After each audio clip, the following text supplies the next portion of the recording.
kembali dalam membahas kasusnya Baim Wong dengan Paula yang masih saja menjadi trending topik di media sosial.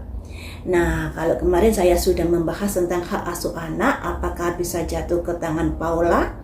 Itu hasilnya masih belum memastikan, dikarenakan ada kartu di mana Paula diminta untuk tidak membuang-buang waktu, yang artinya Paula harus gercep untuk bisa membuktikan bahwa tuduhan dari Baim Wong di mana Paula dituduh selingkuh itu tidaklah benar. Jadi Paula harus bisa membuktikan bahwa itu tidak benar. Dan waktu yang tersisa ini pergunakan sebaik-baiknya untuk bisa memperkuat dari kayak bukti-bukti bahwa Paula nggak selingkuh dan selain sebagainya, sehingga dari pengadilan nanti ada harapan untuk hak asuh anak diserahkan kepada Paula. Karena anak di bawah umur, aturannya adalah hak asuh anak ada di tangan ibunya, kecuali ibunya melakukan sesuatu perbuatan yang tidak terpuji, yang bisa membahayakan anaknya dan lain sebagainya, yang membuat majelis hakim bisa beralih hak asuh anak ke tangan ayahnya. Nah, di sini ingin saya prediksi terkait dari Baim Wong ya. Baim Wong ini apakah memiliki bukti-bukti yang sangat kuat terhadap tuduhannya pada Paula? Apakah bukti itu mengambang ataukah menguatkan yang membuat Paula nanti tidak bisa berkutik di pengadilan? Mari kita lihat. Apakah bukti yang sudah diberikan Baim di pengadilan terkait tudingan selingkuh Paula ini akan bisa menguatkan dari keinginannya untuk mendapatkan hak asuh anak?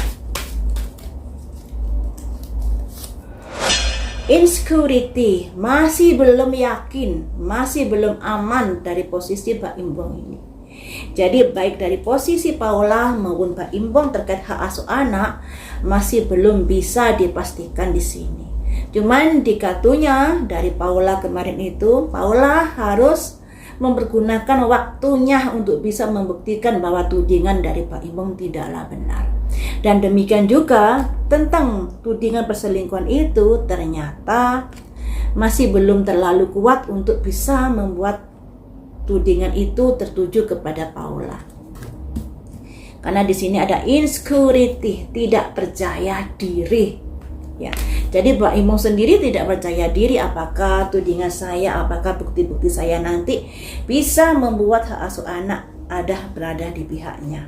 Kemudian fight, sebuah keyakinan. Walaupun di sini Baim sudah berusaha semaksimal mungkin berjuang agar hak asuh anak jatuh ke tangannya ya. Dia menggugat cerai, tentunya dia memiliki bukti-bukti dan dia meminta hak asuh anak berada di tangannya, pastinya juga memiliki bukti-bukti kelemahan dari Paula. Walaupun di sini sebenarnya Baim Wong juga masih belum yakin apakah bukti-bukti ini yang dimiliki dia bisa menguatkan dirinya atau tidak. Tidak yakin masih an. Kemudian Abu Dams, kenapa dia meminta hak asuh anak jatuh di tangannya? Ternyata juga ada kaitannya dengan harta kekayaan. Disimbolkan peti kekayaan ini. Dimana kalau sampai hak asuh anak jatuh ke tangan Paula, Baim Wong harus memberikan nafkah biaya hidup untuk anak-anaknya kepada Paula. Dan sepertinya hal ini tidak diinginkan. Makanya ini ada kaitannya juga dengan harta gono gini, harta biaya hidup anak dan lain sebagainya yang sudah dipikirkan Baim Wong matang-matang juga.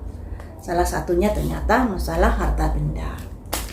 Kemudian nah, disinilah ada simbol despondensi, ada keputusasaan, ada kebimbangan. Bagaimanakah hasil dari putusan hakim selanjutnya ke depannya terkait dari gugatan yang sudah dilayangkan oleh dia. Jadi Baim Wong di sini juga masih belum yakin antara gugatannya menang atau tidak. Makanya di sini ada insecurity, ada ketidakpercayaan, juga ada kecapean, kelelahan terhadap masalah yang sedang bergulir ini. Satu kartu lagi. Apakah hak asuh anak nanti jatuh ke tangan Baim? Apakah hak asuh anak nanti bisa jatuh ke tangan Baim? ada simbol impatience, ketidaksabaran. Nah, jadi untuk Mbak Im juga belum pasti apakah anaknya nanti hak asuhnya jatuh ke tangan dia. Untuk Paula dari hasil prediksi kemarin juga masih belum pasti, karena di situ ada nasihat Paula, berjuangkan waktumu dengan baik, jangan buang sia-sia waktumu. Sudah saatnya kamu berjuang untuk menunjukkan bahwa apa yang dikatakan Mbak Imbong tidaklah benar. Dan untuk Mbak Imbong juga seperti ini kartunya, malah juga kurang bagus kartunya.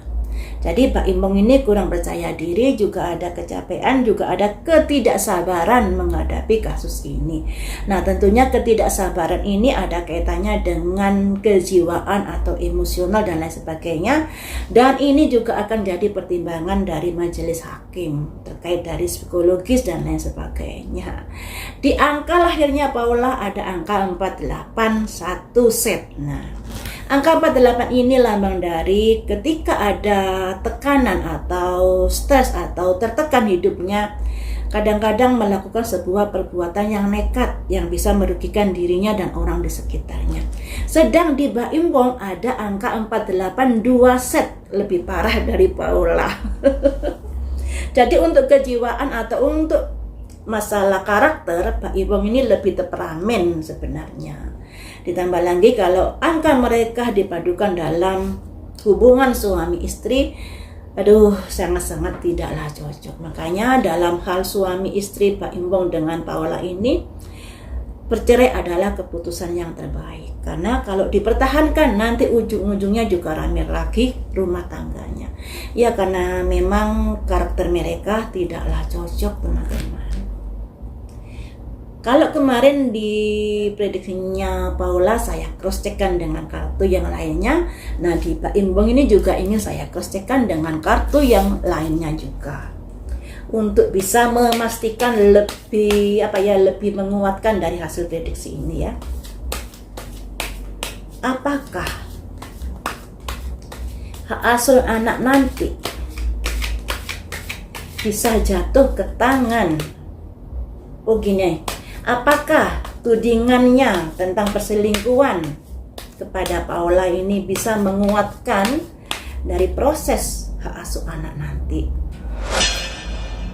7 jangkir. Nah, kartu ini juga keluar di kartunya Paula kemarin, yang artinya dengan adanya perebutan hak asuh anak ini, yang semestinya kalau nggak ada perebutan hak asuh anak pasti jatuh ke tangan Paula karena anaknya masih di bawah umur.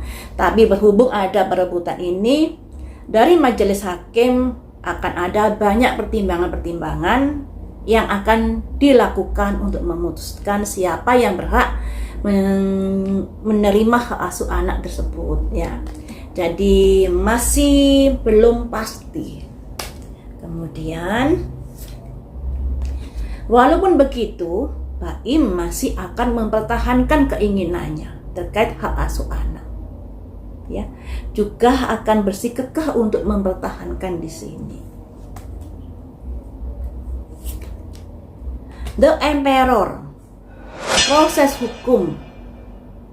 Karena kita tahu ya, untuk Paula ini sebenarnya posisinya lebih kuat daripada Pak Im terkait hak asuh anak. Karena sudah ada aturan-aturan yang baku bahwa usia anak di bawah umur, hak asuh anak di bawah ibunya. Makanya Mbak Imbong ini berusaha speak up terkait dari tudingan perselingkuhannya Paula di media sosial.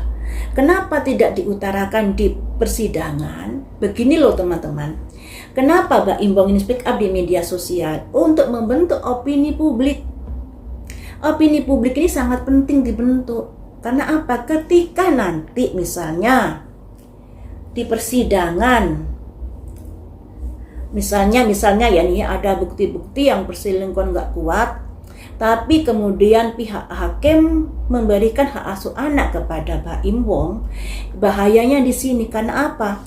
Opini publik ini sudah terbentuk, sudah menyalahkan Paula yang selingkuh, sudah begini-begini, sehingga tidak terlalu memantau atau tidak terlalu kritis ketika majelis hakim memutuskan bahwa hak asuh anak jatuh ke tangan Mbak Imbong, padahal perselingkuhannya buktinya kurang kuat, misalnya seperti itu. Makanya dari Mbak Iwong ini kenapa speak up di media sosial itu untuk membentuk opini publik, ya. Kemudian di sini apakah hak asuh anak akan jatuh ke Mbak Iwong? Ada 8 tongkat. Ada 8 tongkat ini yang artinya ada kemungkinan bisa jatuh ke Mbak Iwong. Nah, tentunya juga harus ada penguatan dari bukti-bukti perselingkuhan tersebut. Satu kartu lagi. Di sini ada kerjasama pihak ketiga. Jadi begini ya, untuk kartunya Mbak Iwong di sini ada simbol di mana majelis hakim masih belum bisa memberikan titik terang di sini. Maksudnya di kartu tarot ini masih belum bisa memastikan apakah hak asuh anak nanti jatuh ke Mbak Iwong dikarenakan banyak sekali pertimbangan-pertimbangan dari majelis hakim. Walaupun di sini Mbak Im sudah berusaha semaksimal mungkin untuk bisa agar majelis hakim ini berpihak kepadanya atau memutuskan yang menguntungkan dirinya. Nah, kemudian di sini ada gerak cepat di mana agar keinginan Mbak Iwong terwujud, makanya Mbak Iwong ini dengan lantangnya bersuara terkait pihak ketiga ini yang sudah dilakukan Paula.